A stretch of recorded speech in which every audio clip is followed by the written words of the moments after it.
छात्रों का दावा है कि वो यूपीएससी की परीक्षाओं में हिंदी समेत देशी भाषाओं को उनका हक दिलाकर रहेंगे। हमारे संवाददाता अमित पांडे ने कुछ ऐसे ही छात्रों से बात की। हम हिंदी फील्ड के बच्चे हैं, उनके साथ न्याय किया जाए, खास करके सीसैट के फील्ड में। और जो हम लोग के यूपीएससी मेंस का कॉपी चेक होता है वो इंग्लिश प्रोफेशनल के द्वारा होता है, तो यहाँ पे हम लोग का न्याय नहीं हो पाता और इंटरव्यू में हम लोग के साथ भेदभाव किया जाता है। प्रारंभिक परीक्षा है, पेपर 2 सीसैट है ये, और इसमें बड़ी रणनीति के द्वारा क्षेत्रीय भाषाओं से बिलोंग करने वाले छात्रों के साथ एक रणनीति के तहत उनको हटाने का प्रयास किया जा रहा है। हमारा आंदोलन सिर्फ यही है, क्षेत्रीय भाषाओं के जो छात्र 60% से अधिक छात्र हैं, वो जो हिंदी माध्यम या तमिल से बिलोंग करते हैं, उनको प्रतिनिधित्व का मौका दिया जाए, इसे को हटाया जाए पहली चीज़। और दूसरी चीज़ की मेंस में जो इंग्लिश या जो अंग्रेजियत की जो परिभाषा अपनाई गई है उसका वेट कम किया जाए। और तीसरी बात है कि जो हिंदी मीडियम वालों को, जो हिंदी मीडियम वाला नहीं, अनुसूची 8 में जो भाषा दर्ज किया गया 2200 भाषाओं का, उसको स्वतंत्रता जो छीन ली गई है, स्वतंत्रता को पुनः वापस लाया जाए। मेंस में जो कॉपी चेक होती है तो इंग्लिश मीडियम के बच्चे होते हैं, उनकी कॉपी ज़्यादा नंबर मार्क्स दिए जाते हैं, हमारी क्वालिटी उनसे अच्छी होती है, फिर भी हमें कम मार्क्स दिए जाते हैं। यही इंटरव्यू में होता है। क्या मांग है? मांग ये है कि जो कॉपी चेक होती है उसमें भेदभाव नहीं हो, हमारी क्वालिटी के अनुसार हमें अच्छे नंबर मिले, साक्षात्कार में भी हमें अच्छे नंबर मिले, और सीसैट बिल्कुल हटा दिया जाए। यही मांग होगी कि सीसैट को पूरी तरीके से हटाया जाए और भारतीय भाषाओं के साथ जो भी भेदभाव किया जा रहा है वो पूरी तरीके से समाप्त हो। उदित राज साहब, आप खूब सिविल सर्विसेज दे चुके हैं, जैसे कि आपने अभी फरमाया। आपसे ये जानना चाहेंगे, यहाँ तमाम स्टूडेंट्स को सुन रहे हैं, क्या कोई बीच का रास्ता आपको नजर आता है? समाधान, सॉल्यूशन क्या है आपकी नजर? मैंने जैसे कहा कि जो बैकग्राउंड हिंदी भाषी छात्रों का होता है, रीजनल भाषाओं का होता है, हाँ। वो वीक बैकग्राउंड होता है। लड़के वीक नहीं है, मतलब है कि बुद्धिमान कम नहीं है, लेकिन वहाँ पर पढ़ाई कम होती है, एनालिटिकल स्टडी नहीं कराई जाती, एप्टीट्यूड टेस्ट नहीं लिए जाते हैं। तो और ये जैसे अभी किसी ने कहा इंजीनियरिंग बैकग्राउंड के बहुत आ रहे हैं, तो जो मैथमेटिक्स बैकग्राउंड के, इंजीनियरिंग बैकग्राउंड के लोग आ रहे हैं, उनका माइंड काफ़ी एनालिटिकल हो जाता है एक स्टेज पर जाने का। और जो पब्लिक स्कूल्स हैं जो हाईली बड़े एक्सपेंसिव है, वहाँ पर ये पढ़ाई स्वतः पढ़ाई जाती। बात सीसेट की मिस्टेक नहीं है, दूसरा भी सिस्टम ले आएंगे तो वो आगे निकल जाएंगे, फिर भी आगे निकल जाएंगे, ठीक है। लेकिन एक बात और, जो एग्जामिनर्स हिंदी में है, ये मार्क्स भी कम देते हैं, मैंने ये भी देखा है, तो उनको भी संवेदनशील होना पड़ेगा और कहीं न कहीं संतुलन बनाना पड़ेगा और स्तर उठाना पड़ेगा। आपसे जानना चाहूंगा, ऐसी दिक्कत क्या है जो आप तर्क दे रहे हैं, वो तर्क क्या है? किस तरह की दिक्कतें जो है 2011 से ज्यादा बढ़ी है? 2011 से अगर आप कुछ एग्जाम्पल, कुछ उदाहरण दे पाए। मैं दे रहा हूँ। इनका जो क्वेश्चन होता है, ये सबसे पहले ये बनाते हैं इंग्लिश में, और उसके बाद इसका गूगल ट्रांसलेशन ये करते हैं, जो कि निवेकर उदाहरण देंगे। हाँ, उसमें इन्होंने ये लिखा है, एक क्वेश्चन हमारे पास में आया था जिसमें वॉच डॉग शब्द का इस्तेमाल किया गया, वॉच डॉग जी, और उसका ट्रांसलेशन इन्होंने कुकुर दृष्टि किया।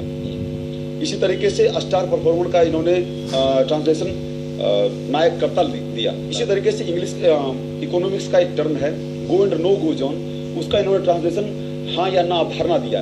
एक और मिस्टेक मैं आपको बता देता हूँ, एक जगह तो इन्होंने ये हद कर दी कि इकोनॉमिकल रिफॉर्म को इन्होंने लैंड रिफॉर्म कर दिया। अब इतनी सारी विषमताएं होगी। हम हिंदी माध्यम के लड़के, हम अगर मेंस का एग्जामिनेशन देते हैं, हम अपने माध्यम के क्वेश्चन को देखेंगे और हम अगर उसका आंसर लिख देंगे, तो जहाँ पे लैंड रिफॉर्म की बात होगी वहाँ पे इकोनॉमिक रिफॉर्म लिख देंगे, और जहाँ पे इकोनॉमिक रिफॉर्म की बात होगी वहाँ पे लैंड रिफॉर्म लिख देंगे। इससे क्या हो कि हमारा नंबर, अगर मैं 20 नंबर का क्वेश्चन लिखता हूँ उसमें 0 मिल जाएगा। ये जानबूझ के की जाती है यूपीएससी के द्वारा। कि क्यों हो रहा है आपको लग रहा है? ग्रामीण, हम 2009 में यूपीएससी में हिंदी माध्यम के छात्र 25% सेलेक्ट हो चुके थे, और यूपीएससी और उसके ऊपर ब्यूरोक्रेसी जो बैठी हुई है हमारे सत्ता में, यानी भेदभाव है, ये जानबूझकर करती है कि ग्रामीण क्षेत्र वाले लड़के केवल बूट पॉलिश करें, प्रशासनिक भागीदारी में नहीं आए। चंद्रपाल साहब, इसका कोई जवाब है आपके पास? जो बात अंगनेश कह रहे हैं, उन्होंने बाकायदा तर्क दिए, उन्होंने बाकायदा उदाहरण देकर ये चीज समझाने की कोशिश की। देखिए, अगर आप इसको हिंदी नेशनलिज्म या भारतीय भाषाओं वर्सेज इंग्लिश का मुद्दा मत बनाइए। मैं ये जानना चाहूँगा कि क्या डाटा है, नहीं, मैं ये जानना चाहूँगा कि क्या ये स्टूडेंट कभी, आप हमारी बात सुनिए ना, आप आपकी बात सुने हैं, यूपीएससी का डाटा देख लीजिए, फिर आप छात्रों ने, अरे आप बात सुनिए ना हमारी, हमारी बात सुनिए ना, कभी भी इन छात्रों ने ये कहा कि इंजीनियरिंग और मेडिकल की पढ़ाई में भी हिंदी होनी चाहिए। कभी बच्चों ने ये कहा कि साइंस की सारी किताबें हिंदी में और तेलुगु में होनी चाहिए। ये सरकार का काम होता है।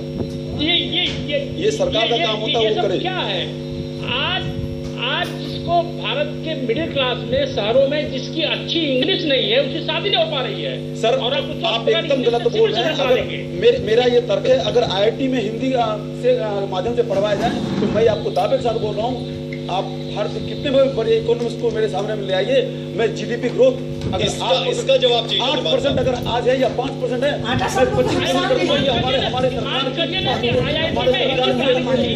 आप डिमांड करिए ना, हमारे सरकार का हिंदी बोलनी चाहिए। कभी डिमांड किया क्या? नहीं, चंद्रभान जी यह मांग हम लोगों को करनी चाहिए थी।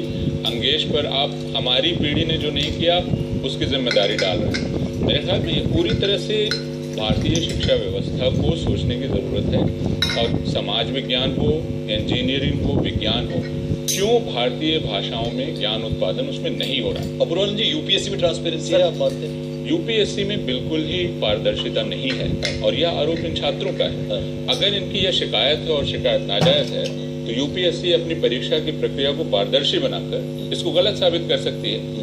वह किस डर से यह नहीं बताती है कि यह कॉपी कैसे जांचेगी या आंसर शीट कैसे जांचेगी। अंगेश कुछ अगर ये सारी यूनिवर्सिटीज दिखा सकती हैं तो यूपीएससी क्यों नहीं दिखा सकती? हम चंद्रभान साहब की इस बात पे घोर आपत्ति मुझे है कि भाषा कभी भी प्रतिभा का पैमाना नहीं होता है। विश्व की जितनी भी प्रसिद्ध ये विकसित कंट्री है, आप बताओ किसमें अपनी भाषा में वो बात नहीं करते। चंद्रभान जी, इसका जवाब चाहिए।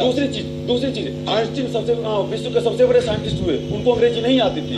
न्यूटन सबसे बड़े साइंटिस्ट। चलिए जवाब चंद्रभान जी, इसका जवाब तो बताइए ना, आप ये बताइए कि भारत का संविधान इंग्लिश में क्यों लिखा गया? इसलिए कि अंग्रेज छोड़ कर गए थे, कुछ अंग्रेज वहाँ पे छोड़ के गए थे। उस समय में हमारी कुछ मजबूरियां थी।